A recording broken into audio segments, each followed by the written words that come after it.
Hello, everybody. Welcome back to Cure for the Common Game. Today, in deck number 507, we're going to talk about Thraximundar, and I want to give a big thank you to Jake. Well, Jake sent this card in. He donated it quite a while ago. I'm just now getting around to finishing the deck.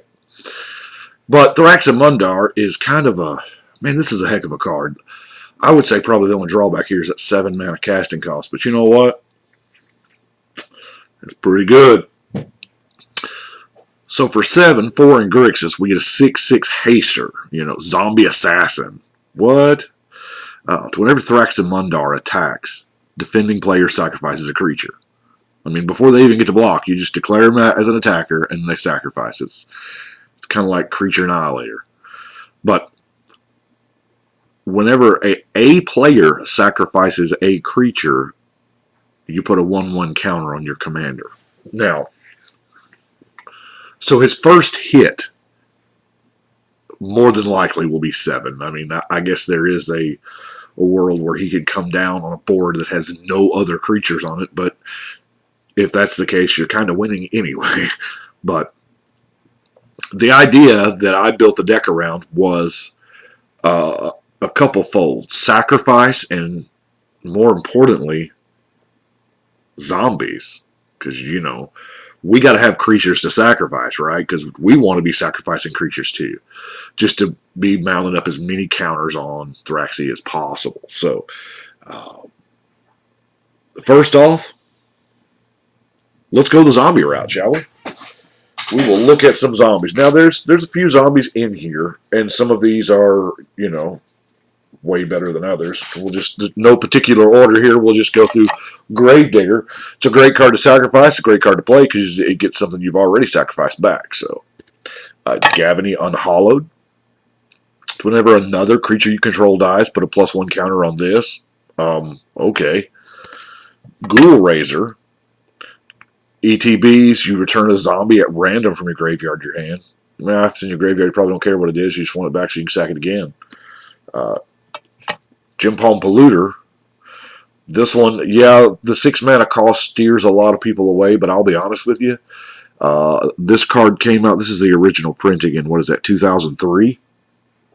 I've never cast this card. I always cycle it because most of the time you cycle it and somebody loses the game. That's just how it is. Corpse Harvester, heck of a zombie. You sacrifice a creature, triggering your commander, of course, and then you search your library for a zombie and a swamp. What? Lich Lord of Unks, since we are playing blue, as opposed to, blue, black, and red. Just a zombie-making machine. And, loses life and mills X, where X is the number of zombies you control. Number of zombies you control is kind of a big thing. What else we got here? We got Unbreathing Horde. It counts what zombies in the graveyard. We got Diregraph Colossus that counts zombies on the battlefield.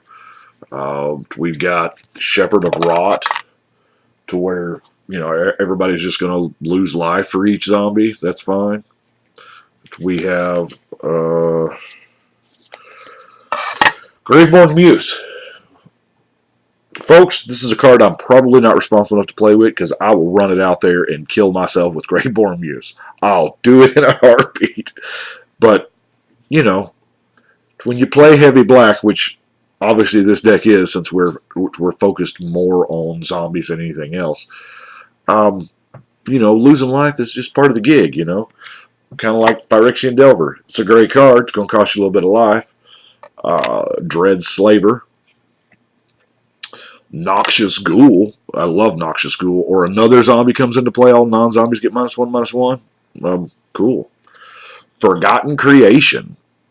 It's a 3/3 with Skulk, And at the beginning of your upkeep, you can ditch your hand to draw 3.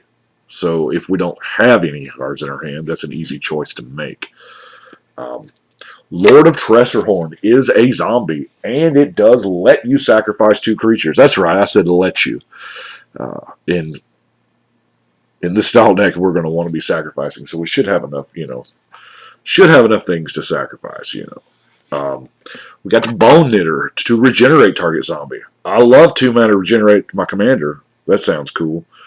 Withered Wretch is going to, target those cards in a graveyard you don't ever want to see again. Cemetery Reaper, kind of the same thing. Undead Alchemist. Milling Diregraph Captain is kind of a somewhat champion. Death Touch. But the most important thing here is another zombie you control dies, target opponent loses 1. So they're going to be dying because we're sacrificing. This is not much in the way of big overrunning zombies, like, having all the zombie leaders, but it's more targeted, Then we've got some sacrifice outlets in Nantuko Husk, Phyrexian Ghoul, Carrion Feeder, and I kind of like the Helldozer. Forget that it's a zombie a lot of the time, but you know what? Sure takes care of that Maze of Ith. And our last zombie is Uncle Fester, Mr. Festering Goblin. So let's look. We'll blow through this, the color fixing here. Got a Soul Ring. Is it Locket? Is it Signet? Is it Cluestone? Is it Key Rune? Yes, it is. Demir Locket, Rakdos Cluestone, and Vessel of Endless Rest. And I can't forget about Black Market, because I consider that ramp as well. It is, because it triggers off of everything that dies, Whenever a creature dies, there should be a little clear. Mental mode 653. But creature dies, you get a counter on it, and that adds up to being a ton of black mana. We might find a use for that later. Some enchantments, Call to the Grave. Sacks a non-zombie creature. Hey, Graph Harvest, giving your zombies menaced, and we can't forget Rooftop Storm, because I love that it just says for zombie creature spells you cast, not from your hand, so we can actually cast our commander, because odds are he's going to get a few counters on him and die. He's going to eat a removal spell, sure enough. So Rooftop Storm helps, kind of helps us with that commander tax over and over again. Some more enchantments. Goblin War Drums.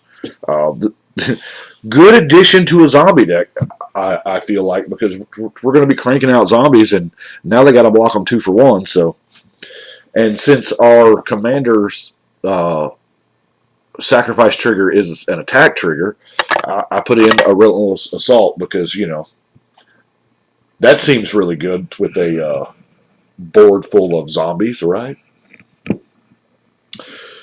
Shall we look at things that are not zombies?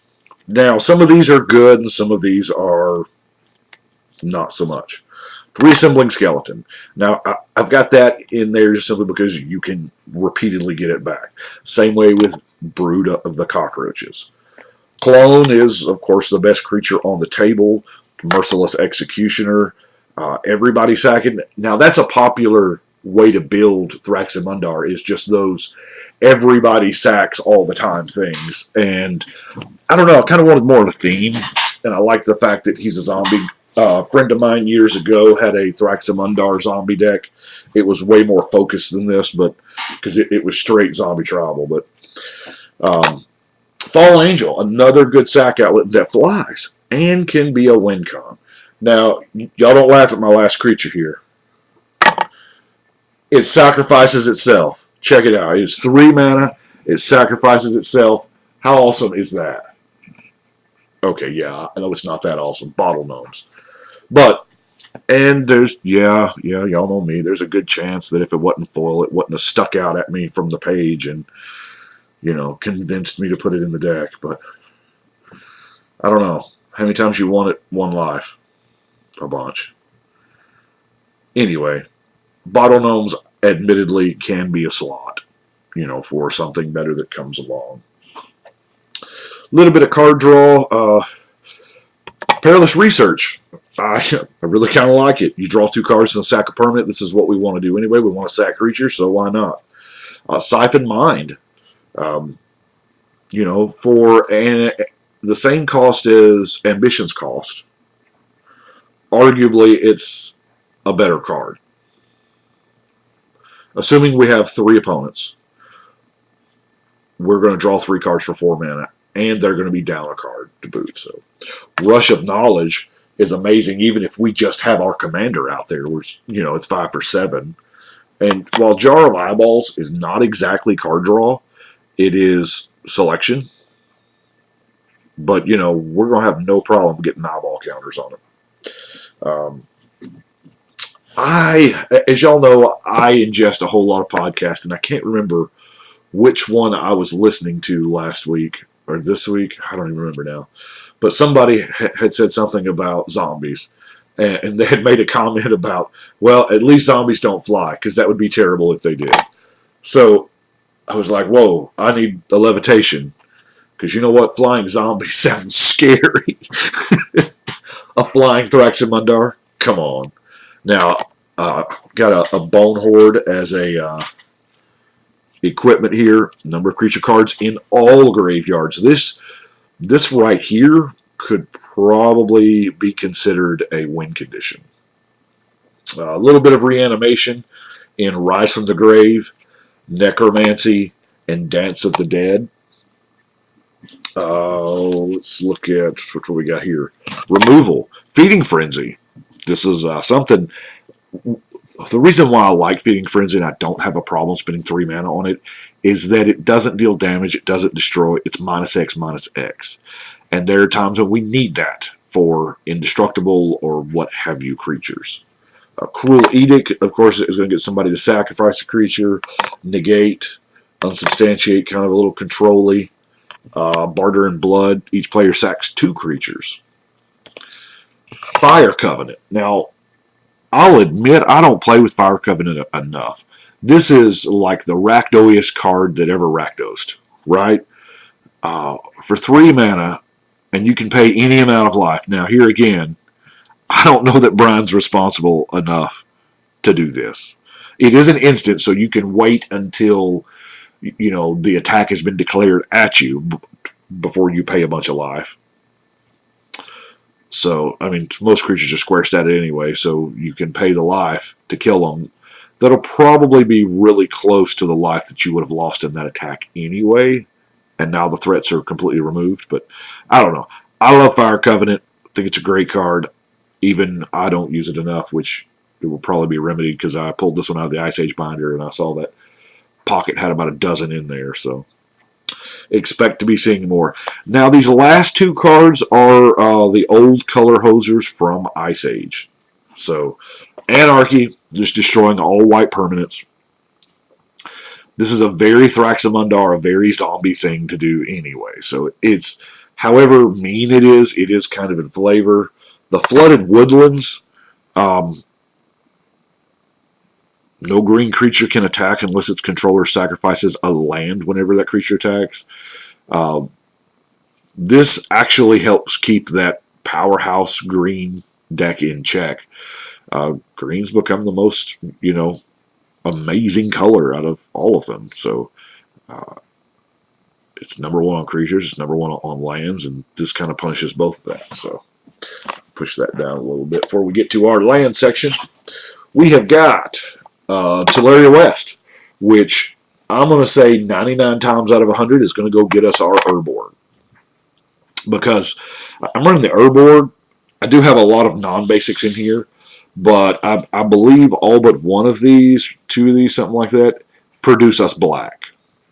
As I'm here, we'll just go through it. We have a Sunken Ruins, Watery Grave, Exotic Orchard, Terramorphic Expanse, Evolving Wilds, Transguild Promenade.